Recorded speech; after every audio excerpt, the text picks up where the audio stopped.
Hey y'all, it's your girl Bettina, your favorite HR consultant, coming to you today with a video on cancel culture.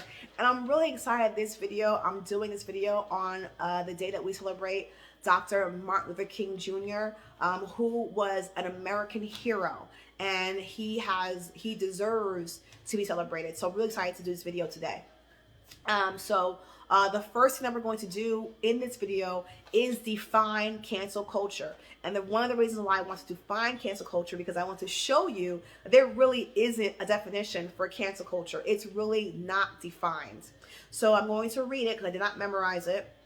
And I have two definitions, one from Urban Dictionary and one from Google. So one from Urban Dictionary is: cancel culture is defined as the response to an evil person when they are shown to be wrong. My first two questions about that definition are: who determines when someone is evil, and who determines when someone is wrong? The next definition I got from Google, and this definition is: cancel culture is a phenomenon of canceling people, brands, movies, etc. due to what some consider offensive or problematic remarks, behaviors, or ideologies. The thing that I wanted to point out with that definition is the word some. It says clearly that it is what some consider to be offensive. Some, not all, meaning that some of us consider it offensive and some of us agree with it. Which means that since we all don't agree, there's got to be some kind of unbiased due process to get us to agree to canceling this person. I'm going to give you 3 names of some famous people that were canceled, that were controversial. But before I do that, I really want to make it clear about my position on certain things. I hate racism. I hate racism. I hate bigotry. I hate homophobia. I hate ageism. Anything, if you're discriminating against people that are disabled, any of the isms, the trees, the obias, all of them, I can't stand. Any way that a person has a reason to look at a person as less than because of something that they cannot help, or because of a religion that they were born into, I'm against. I can't stand it. That's first off, hands down, no questions asked.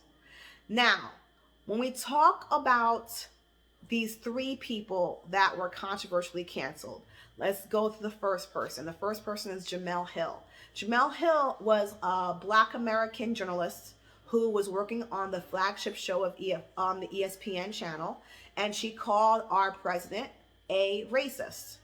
And when she called President Trump a racist, it was very controversial, and in no time she was canceled and then fired from ESPN. Colin Kaepernick is the second person.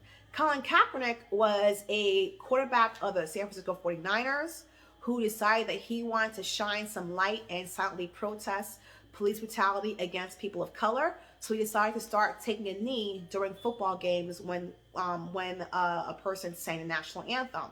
This behavior caused so much controversy during that NFL season that eventually he was let go and he couldn't get another job as a quarterback. Now, regardless if some of us agree about whether he could have gotten a job or not, the point is he never got another job as a quarterback, and he was let go from the 49ers because of that. As a result of the action of him taking a knee, he was canceled and fired. Dr. Martin Luther King Jr. Dr. Martin Luther King Jr. is immortalized. His I Have a Dream speech is immortalized today. However, back in his day, he was called an enemy of the state by our government. Our government was searching for him because he was an enemy of the state. And he was arrested many, many times. And what was he doing? He was protesting racism in America. He was fighting for the equal rights of Black people. Yet he was called an enemy of the state and canceled. He wasn't fired because he was a reverend of his own church, but he was canceled in his day. So when we think about those controversial people who were canceled and fired from their employment, we know that there was a lot of controversy behind them being fired and canceled, behind their remarks. There are many people that agreed and there are many people that disagreed. So who is right? How are we going to determine what's right? Am I only right because I'm black and I know that I'm right and I know there's racism and I know that Donald Trump is racist? He is racist. But because I know he's racist, does that mean that I'm right and that she should still have her job at ESPN? No, it's not up to me. It's up to a due process, an unbiased due process to determine if she was right or wrong and if she deserved to be fired. And not right and wrong in her opinion, but right or wrong in her saying that on that show, on that platform. It has to be an unbiased due process. Same thing with Colin Kaepernick. Same thing with Dr. Martin Luther King Jr. I'm going to define something else for you. Employment at will. This country, I'm sure you guys have seen at the bottom of job postings, this country runs on employment at will. Every single state in this country follows an employment at will law. There are only 11 states that have exceptions to employment at will.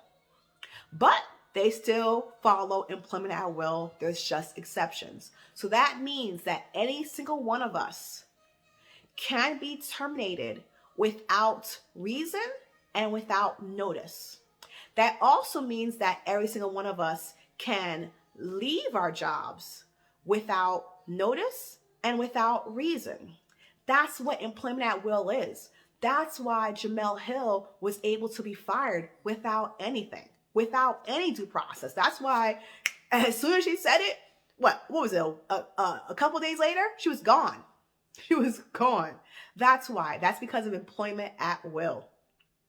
And so when we understand employment at will, we understand that there is really nothing to protect us from being punished and losing our livelihood for simply speaking our opinion and speaking our beliefs and fighting for what we believe is right. And in this age of Black people finally coming into ourselves and finally saying enough is enough, we're going to speak against this, and we're going to continue speaking against this. We're going to continue to speak out and tell you people that enough is enough. And by you people, I mean the people that are okay with racism. In that age where we're saying that, you don't think that it's going to impact you? You don't think this cancel culture is going to impact you? Yes, it is going to impact you. I'm going to give you a few examples. We have a school security guard who was African American who was fired because he said the N-word to a student. And the reason why he said the N-word to the student was because he was telling the student, don't call me the N-word. But he just actually used the word because the student called him the N-word first. So that security guard lost his livelihood because he said that to that student in his defense. Without due process, without the ability to defend himself. He just lost his livelihood just like that. He was canceled. We have a pilot who wrote an article in 1987. And it was an article about why women couldn't be pilots. And I know that if I read that article today, I would be offended because I'm a woman. And I know that women can be pilots and women are pilots. But it was an article written in 1987. Why are we firing him in 2020? Was there due process? Were there actions or behaviors that he did that were sexually biased or biased against women during his employment at that company? Those are the things and those are the questions that we should be asking when it comes down to someone losing their employment.